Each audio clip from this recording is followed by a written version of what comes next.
It looks as if the MEAC is in way more trouble of disbanding than I think a lot of us even knew about. As it looks as if it appears as Howard University is going to join the CAA, not this season, but next season. All the reports are gonna, are pointing that direction that Howard is looking to jump ship from the MEAC to the CAA. We're gonna talk about that and what that means for the future of the MEAC, especially in football, right after the bump.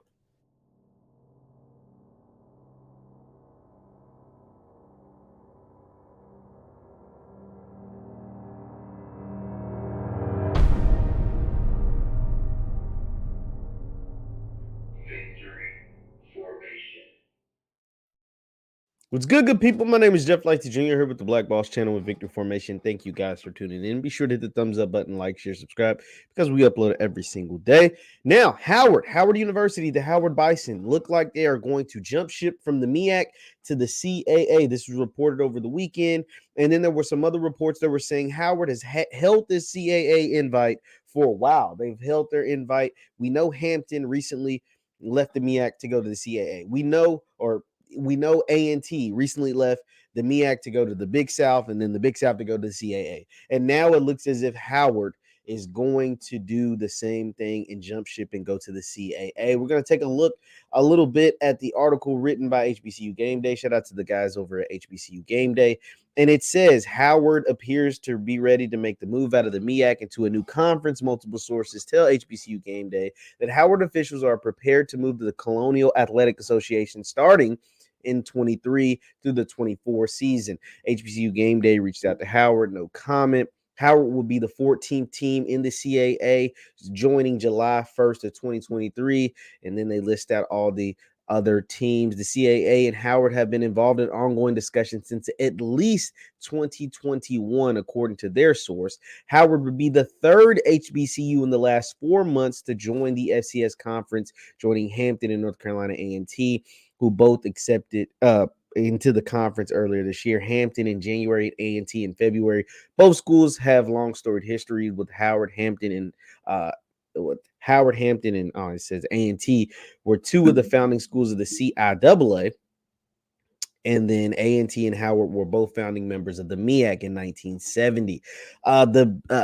This is big. This part right here is big. It says Howard's departure would leave the MEAC with just 7 full-time members and only 5 full-time football participants. Now that's the part that is scary. Hampton and North Carolina A&T are both set to leave the Big South to join the CAA in July of 2022. Now, as I said, let's take a look at this right here, because the MEAC will now only have 7 members in their conference, but only 5 football participants. So let's look at the MEAC standings from 2021.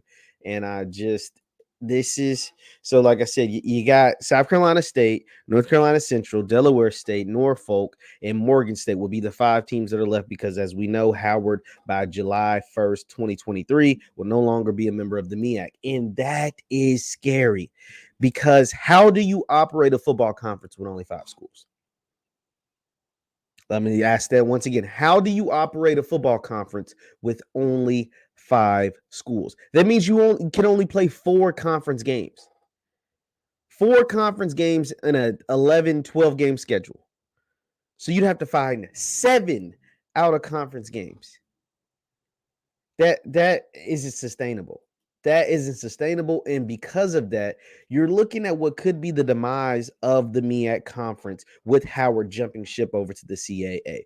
The MEAC has had so many departures recently from Hampton, North Carolina A&T. You lost FAMU and Bethune-Cookman to the SWAC. And now you're losing Howard, one of the most prestigious HBCUs in the country. So not just on an athletic standpoint, like losing Howard from your conference in the world of academia is way bigger than what you're losing just on the football field. Way bigger than what you're losing on the basketball court.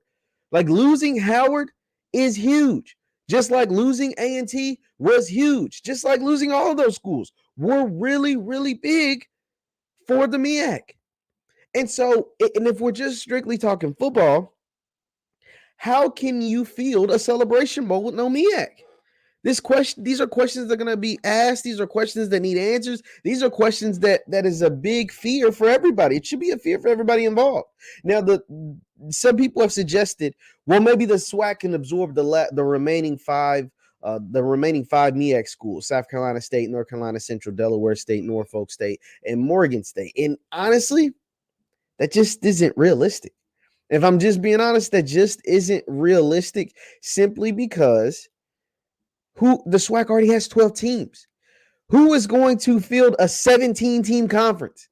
That's no, it's not like 17 teams. You already have 12 schools in the SWAC. You already have 12 schools, and you can only play what? 6 conference games, 6, 7, 8 conference games, something like that. You can only play 8 conference games. That's what I meant. Sorry about that. 8 conference games in a 17-game conference? No, that's just not. No, it's just not gonna work. Losing Howard is big for the MEAC, and losing Howard is not only big for the MEAC.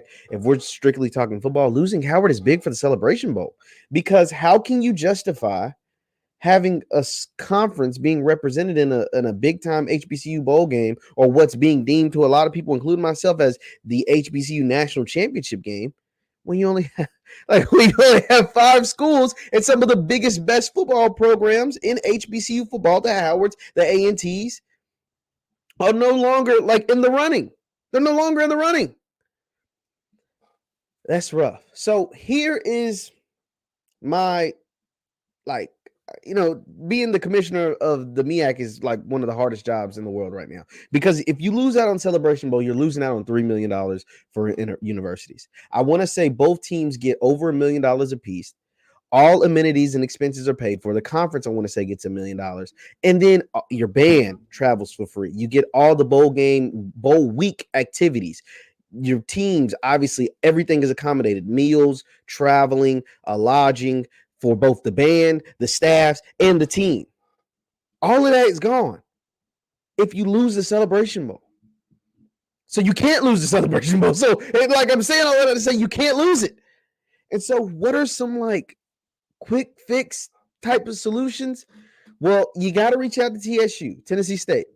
Obviously, I think TSU is not thinking about joining an HBCU conference, because I think they're thinking about, they're trying to go FBS. I think Eddie George is on the fastest track to try to get to the FBS as possible. Now, whether that is possible in a fast track manner, I don't think so, because they still have to get their attendance up. They still have some in-house stuff they have to fix before they can even consider going FBS. But I think he has their mind with some of their games that they're scheduling. Ohio State, they're trying to get on the schedule. They got Notre Dame on the schedule. Some of the things that they're trying to do, they're trying to shoot for an FBS. But you still got to make the phone call. You got to reach out to Tennessee State. I think you got to consider Bowie State. Bowie State has been a top-ranked Division II program. They've won a bunch of championships. They've got some NFL draft prospects. They got some really good players on the team. You got to reach out to Bowie State. You got to make some phone calls. You have to make some phone calls to try and save this conference. It's been around since 1970. To try to save this conference that is losing some heavyweights. To try to save a conference that, quite frankly, needs to be saved. It needs to be saved. But this could have a major ripple effect. This doesn't just affect the MEAC and what's going on with their schools. This could affect the SWAC too, because this could affect the Celebration Bowl.